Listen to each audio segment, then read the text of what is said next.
Terroir. I'm Simon Jacob, your host for this episode from Jerusalem. Before we get started, no matter where you are, please take a moment to pray for the safe return home of all our soldiers. If you're driving in your car, please focus on the road ahead. If you're relaxing at home, please open a delicious bottle of kosher wine and pour a glass, sit back, and relax. Welcome back to the Kosher Terroir. I'm your host, Simon Jacob, welcoming you from Jerusalem. We are at that time of year again.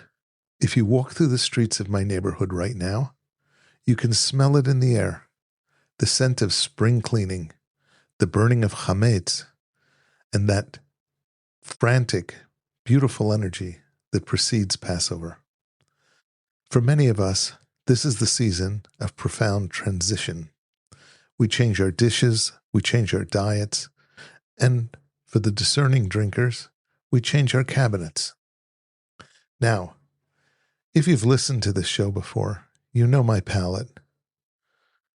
On a quiet Shabbat afternoon or on a festive holiday lunch, my hand instinctively reaches for a bottle of Scotch. I love the peat, the malt, the story of the Highlands. But as the sun sets on the eve of the 14th of Nisan, that cabinet is locked. The whiskeys, born of grain and yeast, become chametz, forbidden for us, for the duration of the holiday.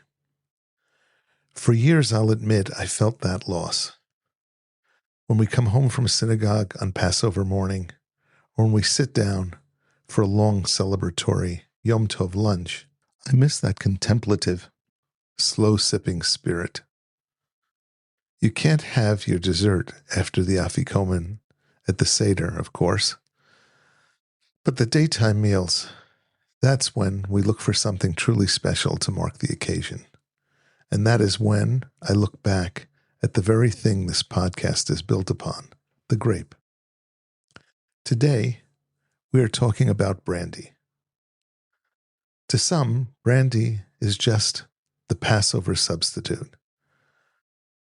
The thing you drink because you can't have a Macallan or a Lagavulin. But that is a profound misunderstanding of one of the world's most complex spirits. Brandy isn't just a backup plan. It is the ultimate evolution of the wine we love. It is the burnt wine, or as the 16th century Dutch traders called it, brandewijn. Think of it for a moment, brandewijn, fire and wine. In this episode, which I've designed to dig a little bit deeper into the spirit of the vine, we are going to explore how the terroir of a vineyard, the soil, the rain, the sun, survives the violence of a copper still. We are going to look at why brandy is the king of the Passover bar, not just by default, but by its very nature. We'll move from the chalky hills of Cognac to the sandy soils of Armagnac, and finally, right here to our own backyard in the Judean hills, where a new generation of Israeli distillers is reclaiming a history that goes back over a century. So put away the grain, pour yourself a glass of something derived from the vine, and let's talk about the soul of the grape concentrated by fire. Now that we've set the scene, the transition from the grain of the highlands to the fruit of the vine, we need to clear up a bit of a geographic identity crisis. If you walk into a liquor store looking for a Passover spirit, the labels can be dizzying. You see brandy, you see cognac, you see Armagnac, and perhaps even some grappa or metaxa. I remember a conversation I had a few years ago at a kiddush in London.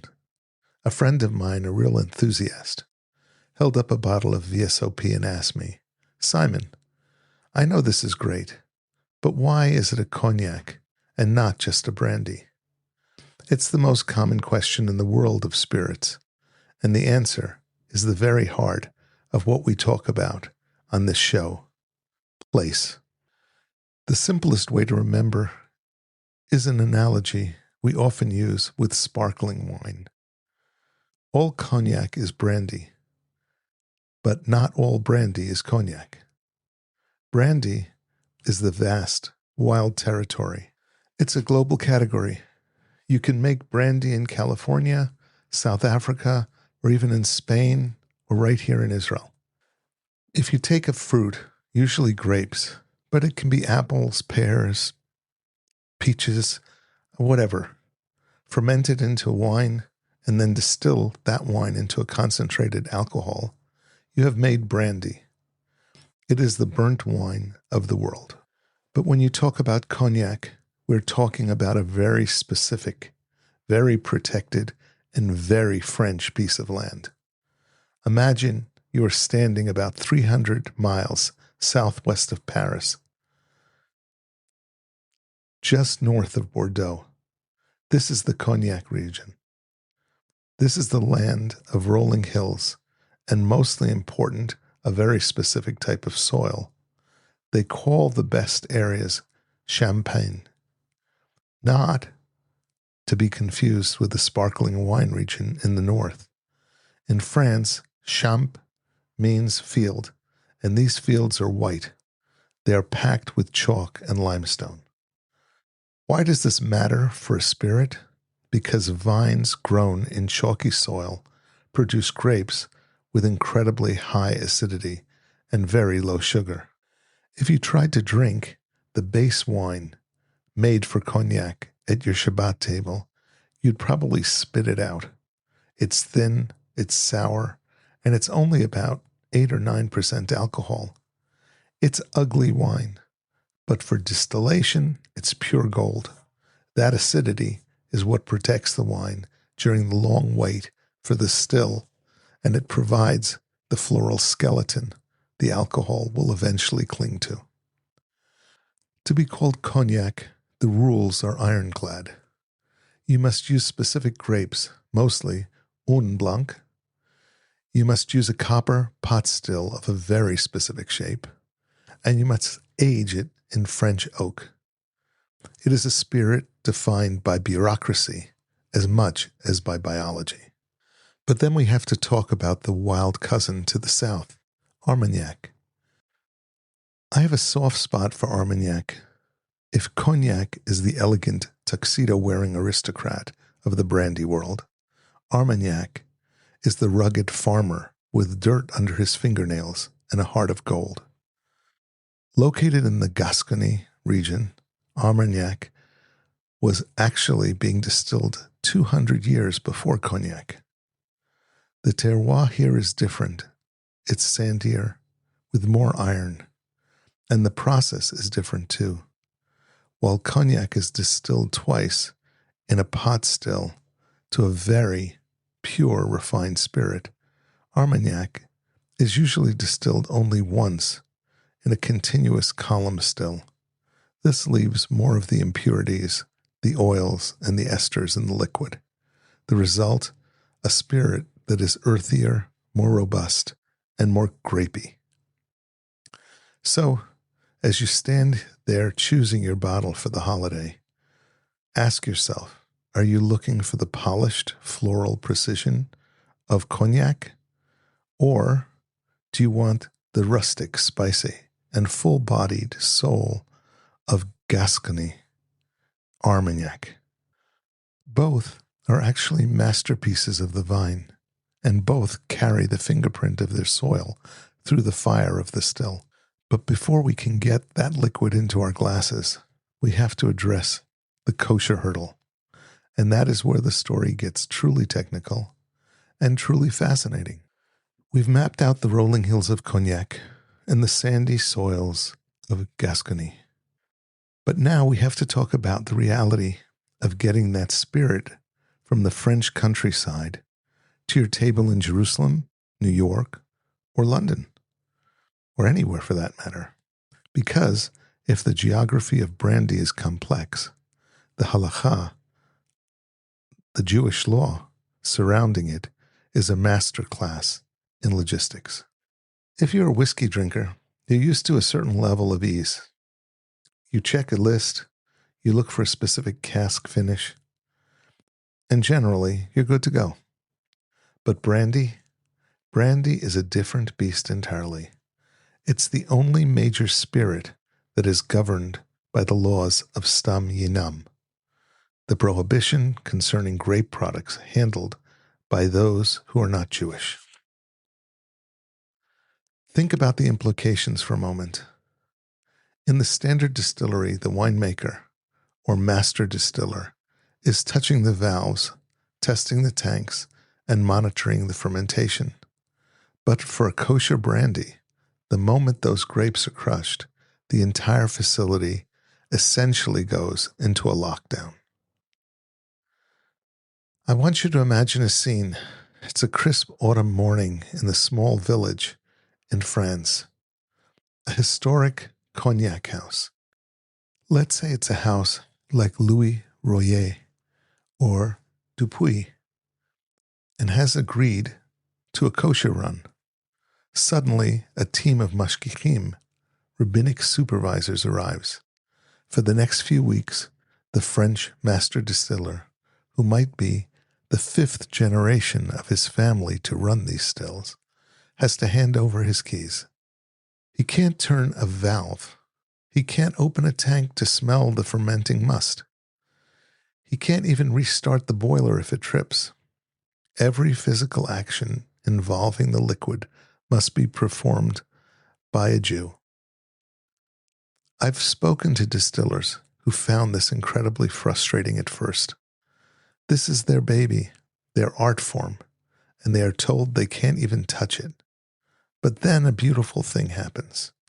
They start to see the mashgichim not as intruders, but as partners in the sacred choreograph.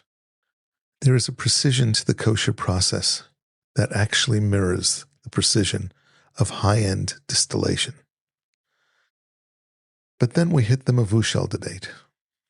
This is one for my fellow wine nerds. We know that mavushal wine that has been flash pasteurized, is often used in catering or restaurants to avoid the issue of handling.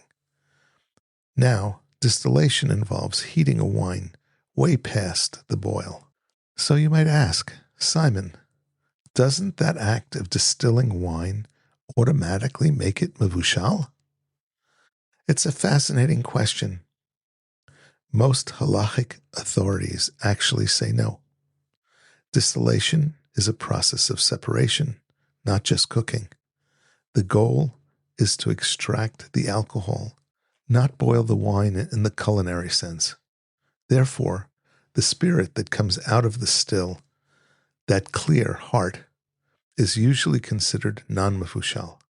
This means after all that heat, the laws of carefully handling by a Jewish team must continue until the bottle is fully corked and sealed with hashgacha. And then there's the cask conundrum.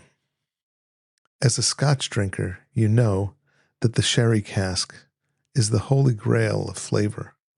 But in the brandy world, aging is typically done in new French oak or seasoned casks. If a distillery wants to finish a brandy in a cask that previously held non-kosher sherry or port, which is a common practice in the non-kosher world, to add sweetness, we have a massive problem. For kosher brandy, the provenance of the barrel is as important as the provenance of the grape. If the barrel isn't new or hasn't been specifically prepared under supervision, the spirit can't be certified. This is why when you see a Kosher for Passover logo on a bottle of XO Cognac, you aren't just paying for the liquid. You are paying for a multi-year, multi-continental operation of constant supervision, dedicated casks, and a physical guarding of the spirit that is almost unparalleled in the food world. It's a labor of love. It ensures that when you pour that glass at Kiddush, the purity of the spirit isn't just chemical, it's spiritual. We've discussed the geography and we've walked through the complex halachic choreography that ensures our brandy is fit for the Passover table. But now, I want to take you into the very heart of the mystery, the science and the soul of the distillation process itself. I often get asked a very skeptical question by wine purists. Simon, if you take a delicate, nuanced wine and boil it at nearly 100 degrees Celsius, aren't you just killing the terroir? Doesn't the heat destroy everything the soil works so hard to create? And it's a fair question. On the surface, distillation seems violent. You are literally tearing the alcohol away from the water and the solids of the wine. But I want to offer a different perspective. I want you to think of distillation not as destructive, but as a revelation. Think of it like a sculpture working on a block of marble. The terroir, the soil, the climate, the vine struggle is the marble. The distillation process is the chisel. It strips away the excess water and the bulk of the liquid to reveal the skeleton of the fruit. When we talk about brandy, we are talking about congeners. These are the chemical compounds, the esters, the tannins, the minerals that carry the flavor and the aroma. When a master distiller looks at his copper still, his job isn't to create pure alcohol. If he wanted to do that, he'd make vodka. His job is to carefully capture the specific congeners that say, I grew up in the chalky hills of the Grand Champagne, or I'm a product of the Judean sun.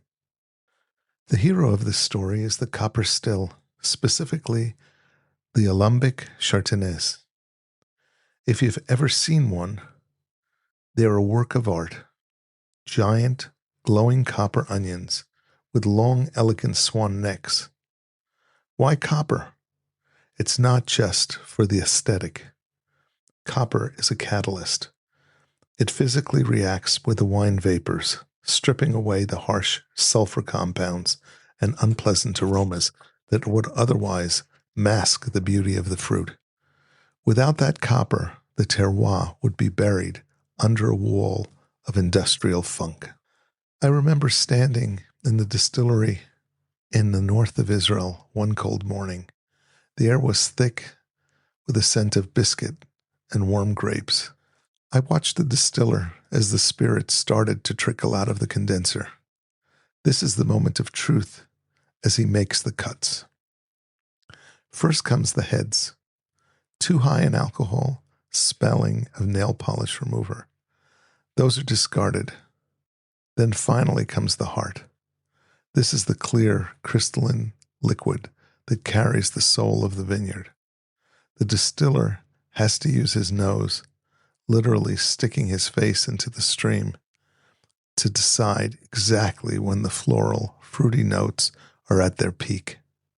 If he waits too long, he hits the tails, the heavy, oily, cardboard flavor that ruin a fine spirit.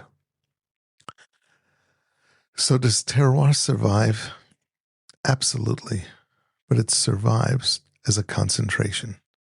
When you sip a high-quality kosher brandy, you aren't just tasting alcohol and oak.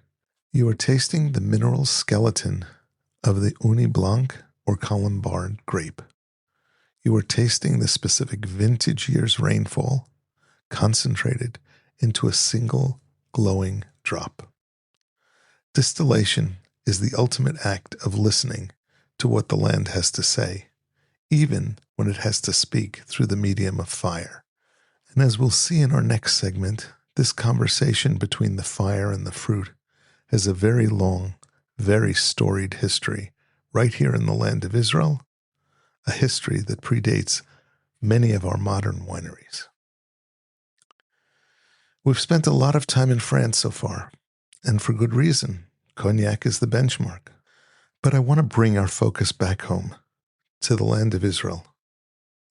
If you look at the modern Israeli wine landscape, you see world-class Cabernets, elegant Syrah, and ancient indigenous varieties. But if you'd walked into a Jewish home in Jerusalem or Tel Aviv 70 or 80 years ago and asked for the pride of the local industry, they wouldn't have handed you a bottle of wine.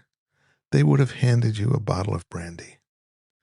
To understand why, we have to go back to the very beginning, to the 1880s. Imagine the pioneers of the first Aliyah struggling in the heat of the coastal plain. They had the support of Baron Edmond de Rothschild, who brought over French cuttings and French expertise to establish the Carmel wineries in Rishon LeZion and Zichron Yaakov. The Baron's dream was high-end French-style table wine, but the land of Israel is a generous, sometimes overwhelming mother. Within a decade, the vineyards were producing far more grapes than the fledgling market could consume as wine. The cellars were literally overflowing, and in 1898, the Baron's administrators faced a crisis. What do you do with thousands of tons of surplus grapes that are about to spoil? The answer was found in the ancient alchemy tradition. You distill it. They imported massive copper stills from Europe and established the first commercial distillery in the Middle East, right there in Rishon LeZion. This wasn't just a side project. It was an economic lifeline. Brandy was easier to transport, it didn't spoil in the heat, and it found an immediate market among the Jewish diaspora who wanted a taste of the Holy Land that could survive the long sea voyage. I remember talking to an older gentleman in a synagogue here in Jerusalem who grew up in the 1950s. He told me that for his father, a Kiddush wasn't complete without a small glass of Carmel 777. Ah, the 777. It's a legend in the kosher world. There are so many stories about that name. Some say it refers to the 7 years of plenty. But the most popular story, the one I like the best, is that it represents the triple luck of Jewish history. The seventh day of creation, the seven species of the land, and the year the state was born. For decades, Carmel 777 and its older, more refined brother, Carmel 100, were the gold standard. Carmel 100 was aged for at least 8 years in small oak barrels, and in its prime, it was winning gold medals in international competition in London and Paris, beating out established French houses. But then the world changed. In the late 1970s and 80s, Israel's economy opened up. Suddenly, imported Scotch whiskey, that chametz spirit we talked about earlier, became cheaper and more accessible. Brandy began to be seen as your grandfather's drink.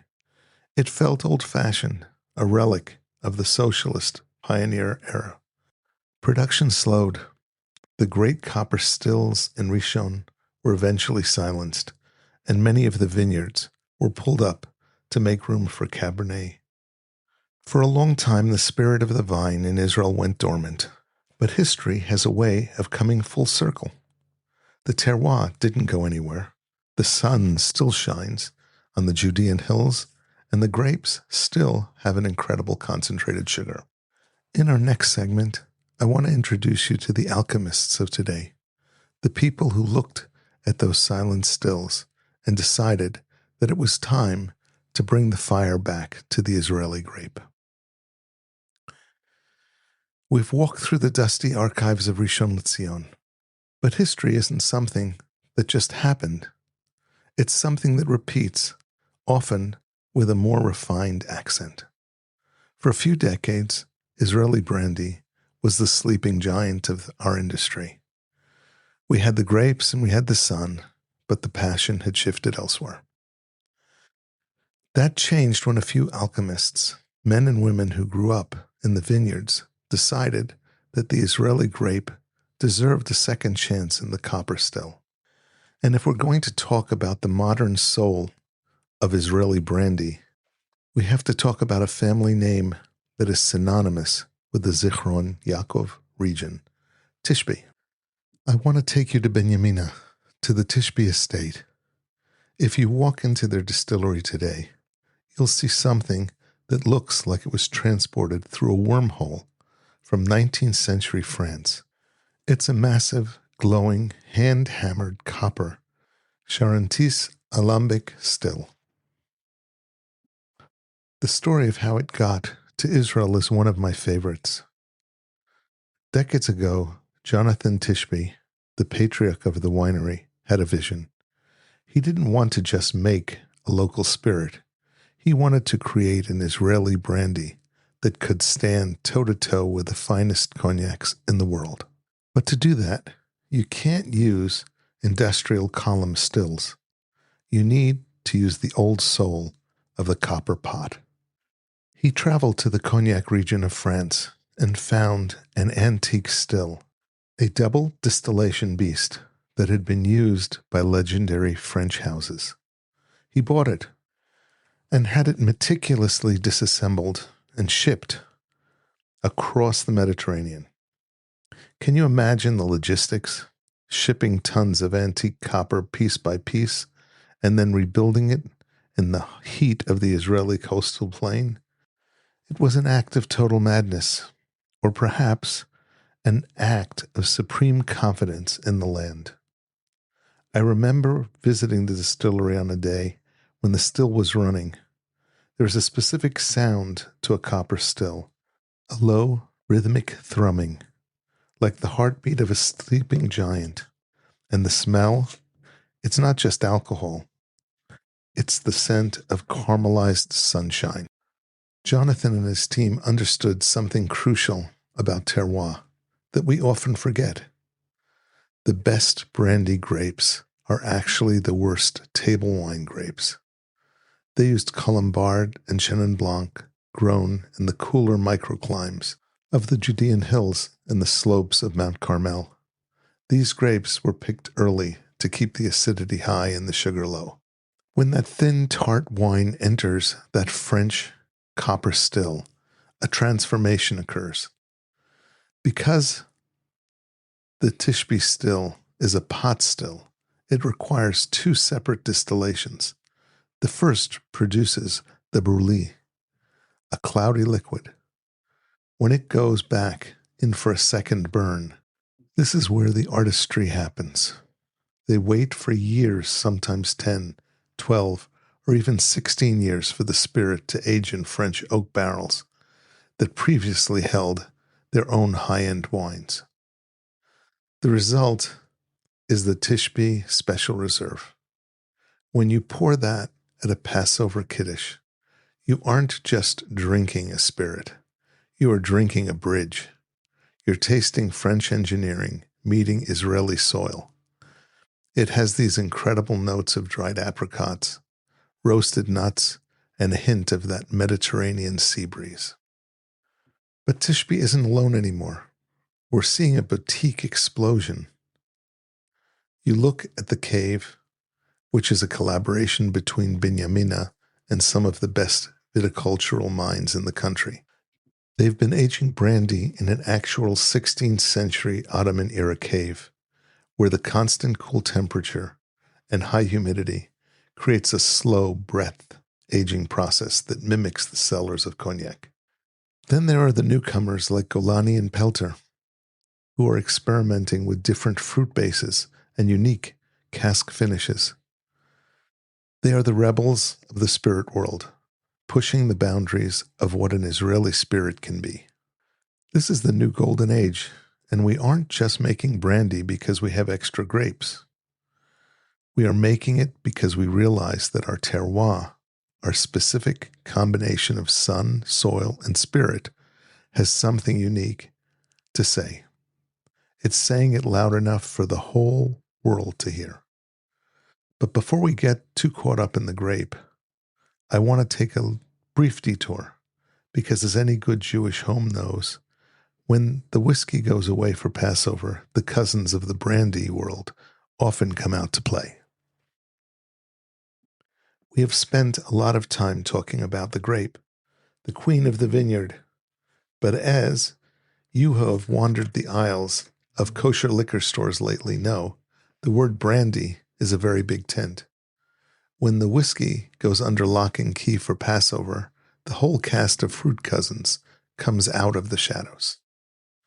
In the trade, we call these eau de vie, waters of life. If grape brandy is the soul of the vine, then these are the souls of the orchard. Now, I can't talk about Passover spirits without mentioning the elephant, or perhaps the plum in the room, slivovitz. For many of a certain generation, slivovitz is a word that triggers a physical reaction. You might remember a dusty bottle with a blue label on your grandfather's table, a spirit so potent it could strip the varnish off a dresser. It was the firewater of the Ashkenazi shtetl. But why plums? In Eastern Europe, grain was often taxed or restricted, and grapes struggled in the cold. But the damson plum, it was everywhere. It was hardy, it was sweet, and when fermented and distilled, it produced a spirit that could warm the cold Polish night.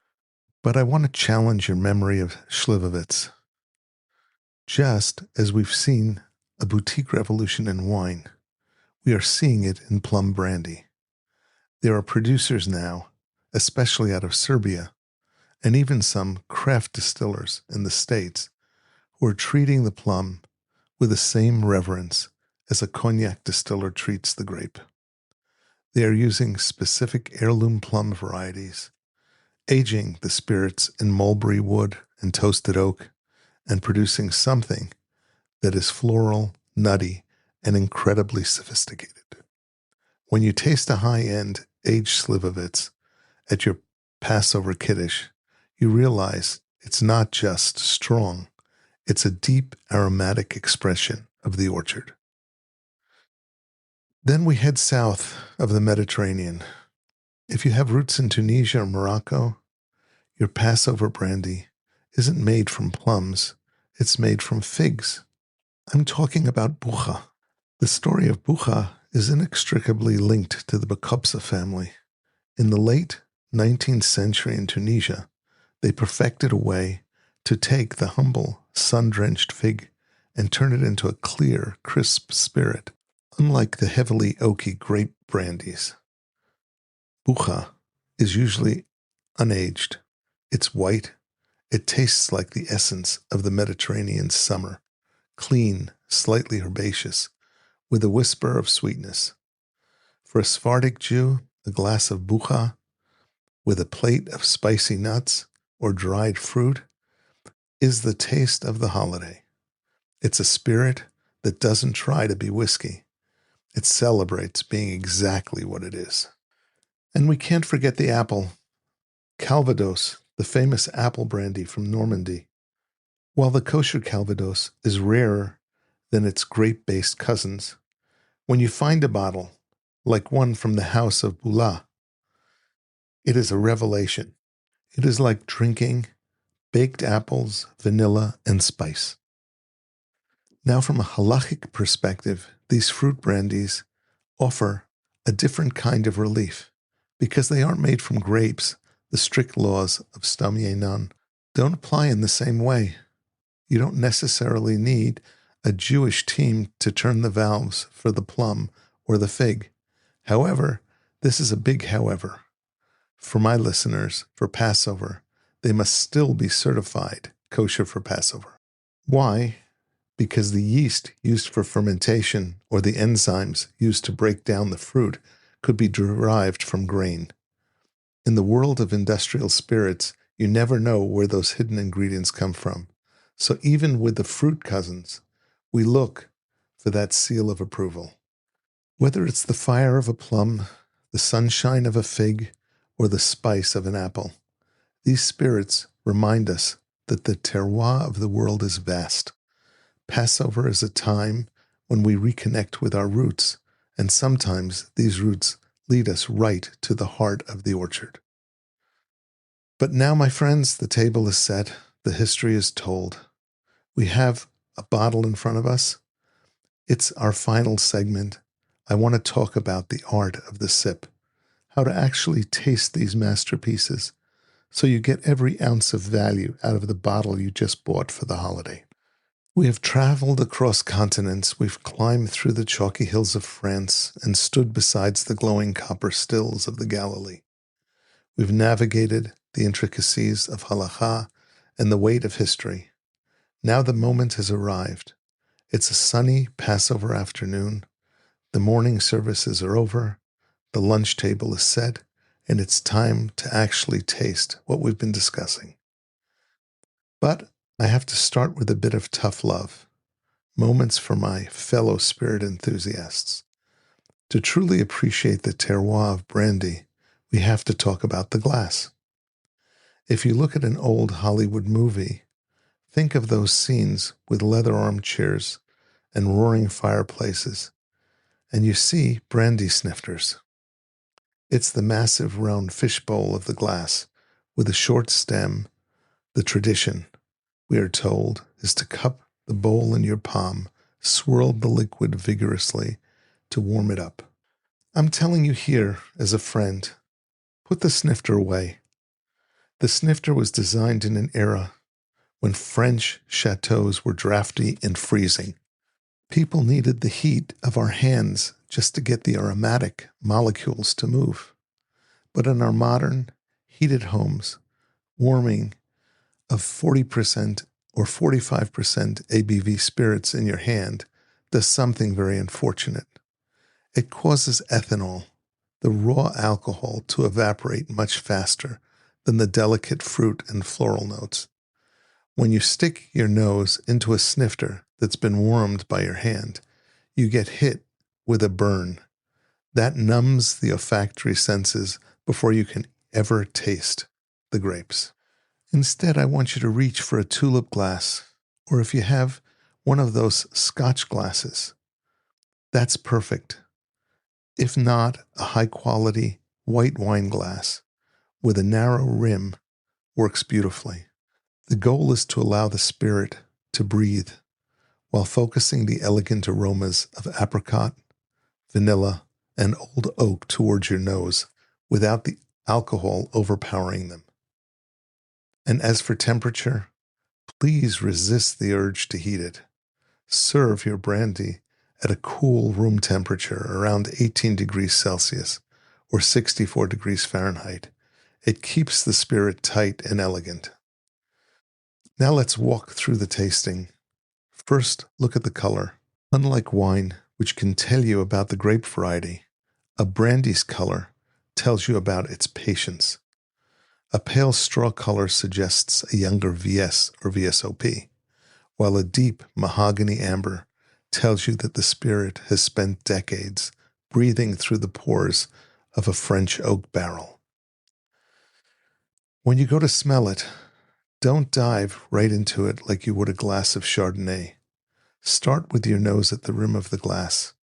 This is the first nose. You'll get floral notes, jasmine, vine blossoms, perhaps a hint of lime. Then tilt the glass and move closer. This is where the terroir reveals itself. You might smell dried figs, toasted walnuts, or what the French call rancio.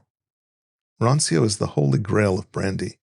It's the hard-to-describe aroma that only develops after decades of aging. It's earthy, a bit like mushrooms, or old leather, or damp forest floor. It's the sound of the barrel finally finishing its conversation with the spirit. When you finally take that first sip, remember, this isn't whiskey. Whiskey is about grain, malt, and often smoke. Brandy is about fruit and texture. Let the liquid coat your tongue. Do you feel that slight oiliness? That is the concentration of the grape. For your Passover lunch, think about pairings. A rich, nutty XO Cognac or an aged Tishbe Special Reserve is a masterpiece alongside dark chocolate or a plate of roasted almonds and dates. If you're drinking a crisp, clear bucha or a younger, vibrant Armagnac, it actually pairs beautifully with the savory elements of the meal. Think of the richness of slow-cooked brisket or the spice of a Sephardic lamb dish. Drinking brandy is an act of mindfulness. It took years in the barrel and hours in the still to get to this moment. It deserves 20 minutes of your time in the glass. As you sit with your family this holiday, let the spirit open up. Let it breathe and let it tell you the story of the vine. As we bring this journey to a close, I find myself thinking about the word terroir one more time. Usually on this show, we think of it as something purely physical, the lime in the soil of Cognac, or the iron in the sands of Gascony. It's the intense sun hitting the slopes of the Judean hills. But as we've seen today, especially when it comes to the complex world of kosher brandy, terroir is more than just geology. It's the human terroir.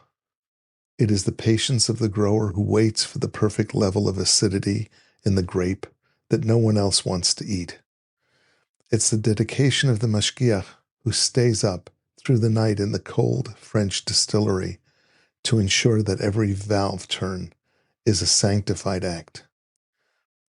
It's the vision of the people like Jonathan Tishby, who saw the future of Israeli spirits in a heap of antique copper.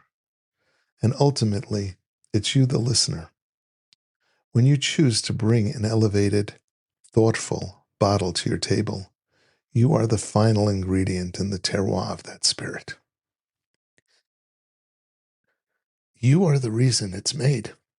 Passover is the holiday of our freedom, but it is also the holiday of our continuity, especially in these days of war and what's going on with anti-Semitism around the world. It's more important than ever. When we lock away our beloved single malts for the week and reach for the brandy, we aren't just making a halachic substitution. We are reconnecting with a Jewish tradition of viticulture and distillation that stretches back over a century in our modern land and over centuries more in the diaspora. We are drinking the spirit of the vine. We are drinking the concentrated essence of place, people, and a promise. As you sit at your table this coming week, look out for the spring bloom of Jerusalem, or wherever you might be in the world. I hope you take a moment to appreciate the alchemy in your glass, from the humble, sour grape to the glowing golden spirit. It is a reminder that even the most burnt or tested things can emerge refined, concentrated, and beautiful. Thank you for joining me for this deep dive. It's been an honor to share these stories and these glasses with you.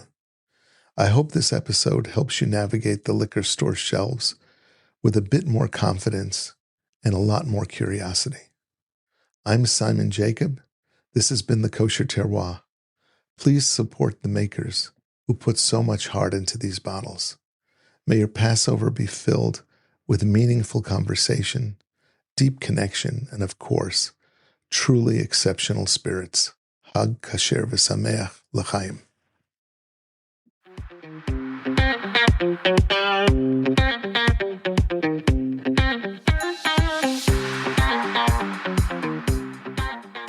This is Simon Jacob again, your host of today's episode of the Kosher Terroir.